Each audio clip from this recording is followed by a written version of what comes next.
Hi guys, this is Keshav Malpani. Welcome back to 12 Minutes to CLAT. Today I'm going to discuss something very important that a lot of you I'm pretty sure are struggling with, which is 11th standard के साथ कैसे तैयारी करें because we have certain problems. हमारे exams आ रहे हैं या चल रहे हैं, हमको क्लैट के लिए तैयारी करनी है. We want to work hard also, but कब करें? How do we manage our time? And that's very important. Right क्योंकि स्कूल जाना अपने आप में एक हेक्टिक चीज है. अगर आपका स्कूल अभी थोड़े दिन के लिए बंद हुआ है तो वो एग्जाम्स के लिए हुआ है. तो इस पूरे सेशन में मैं आपको एक बहुत ही प्रैक्टिकल अंडरस्टैंडिंग दूंगा.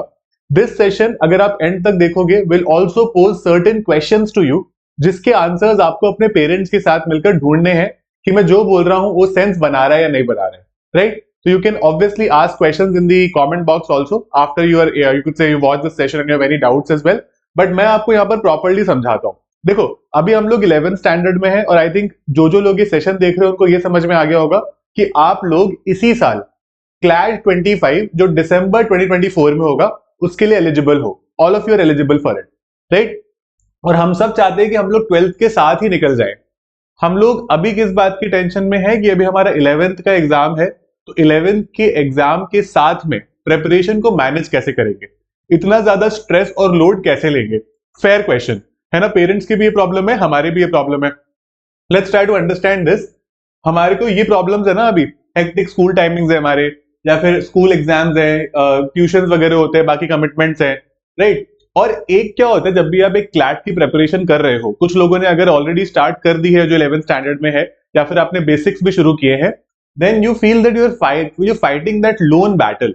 लोन बैटल का मतलब होता है कि मेरी क्लास में और तो कोई भी क्लैट की तैयारी नहीं कर रहा, या फिर शायद मुश्किल से 2-3 लोग ही कर रहे हैं, बिकॉज बाकी सब तो सिर्फ 11th के एग्जाम पर ध्यान दे रहे हैं और 12th के एग्जाम पर ध्यान दे रहे हैं. पेरेंट्स भी थोड़ा ज्यादा पुश कर रहे हैं कि तुम 11th-12th में अच्छे मार्क्स लेकर आओ. अब एक बहुत सिंपल सा फर्स्ट क्वेश्चन है, अगर आप 11th में 98% ले आते हो, 12th में भी 98% ले आते हो, उसके बाद क्या करोगे, है ना. अगर आप किसी एग्जाम की तैयारी पहले से ही कर रहे हो तो अच्छी बात है, लेकिन अल्टीमेटली फिर हम लोग क्या करेंगे कि हम CUET देंगे, राइट. CUET के थ्रू काफी सारे आजकल दिल्ली यूनिवर्सिटी और बाकी के कॉलेजेस मिलते हैं, हम वहां जाएंगे. या फिर हम लोग एक साल ड्रॉप लेकर वी विल प्रिपेयर फॉर आगे वाला CLAT. Why do you want to do that when you have the opportunity right now. देखो ऐसा भी नहीं है, let's be very honest with ourselves, and I think अगर मुझे पेरेंट्स यहाँ पर देख रहे हैं तो वो भी इस बात से एग्री करेंगे कि पूरे दिन नहीं पढ़ते हम कभी भी, है ना. वी मेजरली अगर हमारा कोई भी एग्जाम हो, एग्जाम से एक दिन पहले ज्यादा पढ़ते हैं, बट उससे पहले मैक्सिमम 4-5 घंटे से ज्यादा नहीं पढ़ पाते, राइट. तो यहां पर क्या हो रहा है कि टाइम मैनेजमेंट का अपना ही थोड़ा सा इशू है, बिकॉज हर इंसान, मतलब एटलीस्ट बता सकता हूं कि 50% of the students who clear this exam are freshers also, मतलब जो 12th के साथ लिखते हैं एग्जाम. और 12th अभी पता है क्या होगा, अभी तो हमारे 11th का एग्जाम है जिसकी हमें टेंशन है. जब आप 12th में जाओगे ना तो आप पर टीचर्स का इतना प्रेशर आएगा क्योंकि उनको स्कूल का रिजल्ट देना है ना. हम भी चाहते हैं, हमारे पेरेंट्स भी चाहते हैं कि हमारा रिजल्ट अच्छा है, and as a result we will be so engrossed in our 12th standard preparation कि क्लैट तब बहुत डिफिकल्ट लगेगा. इसीलिए जब तक 12th की प्रिपरेशन सीरियसली स्टार्ट होती है, it is very important to create that base for yourself. अगर आपका एक क्लियर बेस बन चुका है, आपको बेसिक चीजें समझ में आ गई है, देन थिंग्स गेट इजियर. हमें यह समझना पड़ेगा कि क्लैट ना एक मैराथन है, ये स्प्रिंट नहीं है कि लास्ट के 2 महीने में या लास्ट के 4 महीने में हम एक स्प्रिंट करेंगे, भागेंगे और स्क्रैच से क्लियर हो जाएगा. फिर बहुत रिस्की हो जाता है. तो हमको धीरे धीरे करके भागना है, लेकिन रोज भागना है और जल्दी शुरू करना है. तो यहां पर बहुत इंपॉर्टेंट है कि जो 12th बोर्ड का जो फोकस रहता है ना, आप उस पर अच्छे से फोकस कर सकते हो अगर अपनी प्रिपरेशन को टाइम से स्टार्ट करते हो. एंड अब ये बात तो समझकर चलो कि क्योंकि आप 2 चीजें मैनेज कर रहे होगे तो थोड़ा सा स्ट्रेस तो रहेगा. It is not going to be very easy, it's not going to be a cake walk. You have to go out of your comfort zone at a lot of times, but that is what we want, right. We want a good career for ourselves, we want a good college as well. तो वो इसीलिए तो मिलेगा क्योंकि हम उसके लिए मेहनत करने के लिए तैयार हैं, है ना. ऐसा थोड़ी होगा कि हम लोग बस सोच रहे हैं, हमने मैनिफेस्ट कर लिया है कि हमें अच्छा कॉलेज मिलना चाहिए और मिल जाएगा, ऐसा नहीं होगा, राइट. तो I will obviously discuss a lot of tricks going forward कि हम लोग 12th के साथ भी कैसे मैनेज करेंगे, कैसे बोर्ड्स और बाकी चीजों को हमें मैनेज करना होता है, वो over the period of time में आपको बताता रहूंगा. लेकिन आस्क योरसेल्फ दिस क्वेश्चन कि even if you get first rank in both 11th and 12th standard in your class, उसके बाद में क्या, व्हाट नेक्स्ट. अगर आप क्लैट पहले ही क्लियर कर लेते हो ना, तो आपको 12th बोर्ड से पहले पता होता है कि मेरे को किस कॉलेज में जाना है. मतलब इससे better there is no other feeling. कोई स्ट्रेस ही नहीं है किसी बात का, राइट. वहीं पर जो सारे बच्चे बोर्ड्स का इतना स्ट्रेस ले रहे होंगे, आपको बिल्कुल जीरो स्ट्रेस होगा उस चीज का. Okay, now how to, the major question is कि प्रिपेयर कैसे करें. सबसे पहले इंपॉर्टेंट है एक करियर ऑप्शन के बारे में प्रैक्टिकली सोचो कि क्लैट ही करना है क्या। क्योंकि कई बार क्या होता है कि हम लोग कंफ्यूज भी होते हैं कि क्लैट भी कर लेंगे, क्लैट नहीं तो छोड़ो फिर हम सीयूईटी भी दे लेंगे। अगर आप बिल्कुल क्लियर हो कि आपको क्लैट करना है, I would suggest go for it right now.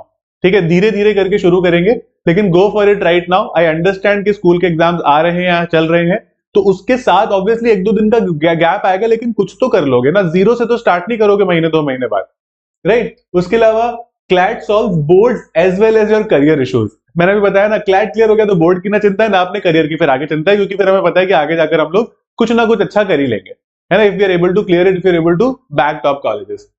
अब starting the preparation in time helps to manage better. देखो कुछ कुछ स्किल्स चाहिए होती हैं। अगर आपने हमारा उड़ान बैच का ओरिएंटेशन अटेंड करा हो तो मैंने उसमें डिस्कस किया था बहुत ही ज्यादा प्रॉपरली कि हमें क्या क्या स्किल्स की जरूरत पड़ेगी, which includes time management, which includes reading speed, which include reading difficult passages quickly. All of that is very important. Good vocabulary, है ना, basic mathematics skills, very good command over current affairs, right? ये सारी चीजें बहुत important है। और जब आप प्रेपरेशन स्टार्ट करते हो तो जरूरी नहीं है कि आपको इनमें से एक भी चीज आती हो, but when you go through with the preparation वो धीरे धीरे बिल्ड होती है। मैंने आज प्रिपरेशन स्टार्ट करी, मैं एक महीने बाद भी नहीं बोल पाऊंगा कि मेरी इंग्लिश बहुत स्ट्रांग हो गई, क्योंकि इंग्लिश ऐसी थोड़ी चीज है कि पढ़ लियो स्ट्रांग हो गई। मैं ये भी नहीं बोल पाऊंगा कि मेरी वोकैबुलरी बहुत स्ट्रांग होगी, कोई डिक्शनरी थोड़ी याद कर लूंगा मैं। तो वो प्रोसेस है। आपको एक वो सिक्स सेंस सबने सुना है ना कि जैसे जैसे आप एक चीज को करते जाते हो आपको अपने आप वो चीज आती जाती है। अगर आपने कभी क्रिकेट खेलना सीखा हो या बैटिंग करना क्रिकेट खेलने में सीखा हो, तो पहले आपको सिखाया गया था कि आपको पैर आगे लेना पड़ता है, उसको फ्रंट फुट बोलते हैं, फिर आपको ऐसे मारना पड़ता है ना। तो शुरू में आपको दिक्कतें हुई, लेकिन जब आप खेलने लगे तो it became so normal for you. आराम से उसको आगे बॉल मिलेगी तो उसको ऐसे मारते हैं, है ना। आपने स्विमिंग सीखी हो, ड्राइंग सीखी हो, डांसिंग सीखी हो, कुछ भी सीखा हो, it is always difficult at the start, and that is what CLAT is all about. It is going to be difficult at the start, but if you start late, that difficulty is going to convert into a lot of anxiety, a lot of pressure, where we won't be able to manage a lot of things, and then we will think about quitting CLAT की board पे ध्यान देख लेते हैं। बहुत सारे बच्चे ऐसे होते हैं जो सोचते हैं कि छोड़ो यार अब तो CLAT नहीं हो पाएगा, बिकॉज शुरू ही लेट किया था और अब वो मैनेज नहीं हो पा रहा। तो थोड़ा सा आपको इस बात का ध्यान रखना पड़ेगा कि हमें सारी चीजें मैनेज करके चलना है। We have to have a very clear career path, और ये चीजें सब साथ साथ में हो जाती है सॉल्व, है ना। आपकी प्रॉब्लम को और सॉल्व करने के लिए जो हमने रिसेंटली बैच लॉन्च किया था, उड़ान जो हमने लॉन्च किया है, जो अभी स्टार्ट होने वाला है, इसको हम बिल्कुल 11th और 12th स्टैंडर्ड के जो स्टूडेंट्स हैं, कुछ लोगों के बोर्ड एग्जाम्स भी हम समझते हैं जो 12th में, उनके हिसाब से बिल्कुल प्रॉपरली प्लान करेंगे कि ऐसा नहीं होगा कि क्लासेस भर दी एकदम से।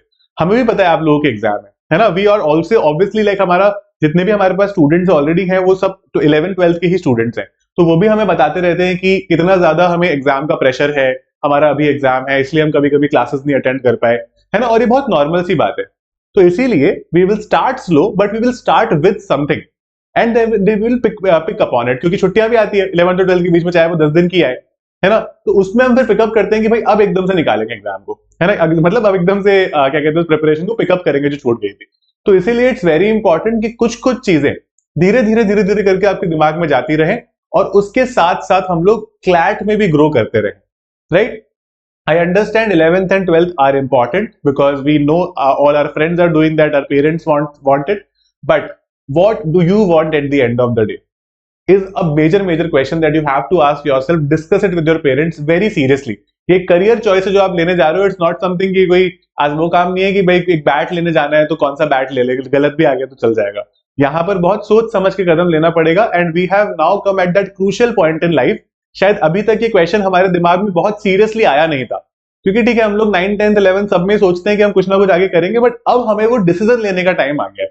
तो सोचो अपने बारे में और खुद डिसाइड करो कि what do you want to do. You are most welcome to join the Udaan plus batch. यहाँ पर we will give you offline books that would be sent to your house, we'll give you offline mock tests where there will be certain mock tests on our portals as well. We have expert educators for every subject for your CLAT needs, and इसके साथ साथ मैं आपको उसमें ALET की जो तैयारी करेंगे, we'll give you a free top up to ALET। मतलब इसके अंदर जो ALET के लिए एडिशनल चीजें करनी होती है वो भी इसी कोर्स का पार्ट रहेगा। इस कोर्स में हमने ये भी चीज कर दी है because we are not a business organisation, तो we want to create incentives for students ताकि वो पढ़ाई करें। ऐसा नहीं है कि उन्होंने एक बार कोर्स ले लिया और फिर छोड़ दिया कि वापस स्कूल में लग गए, है ना। तो अगर आपकी ऑल इंडिया जनरल रैंक 300 आती है या उससे कम आती है तो हम लोग आपको 100% फीस आपके रिफंड कर देंगे। ठीक है, so don't worry about it at all, and this is going to be a perfect kind of platform which will cater to your CLAT and ALET needs for this year. Take this decision. If there are any doubts, you can always contact these phone numbers. So this is the batch that is perfectly designed for all the CLAT aspirants who wish to start now from zero. तो हम उनका base तैयार करेंगे और उस base में एक बहुत ही अच्छी बिल्डिंग बनाएंगे जो सीधे आपको एनएल लेके जाएगी. Right, that's all about this session. Thank you so much for being a part of this. I hope it was useful. कोई भी आपको डाउट्स हो इस नंबर पर भी कॉल कर सकते हैं, आप कमेंट्स में भी लिख सकते हैं. Thank you guys.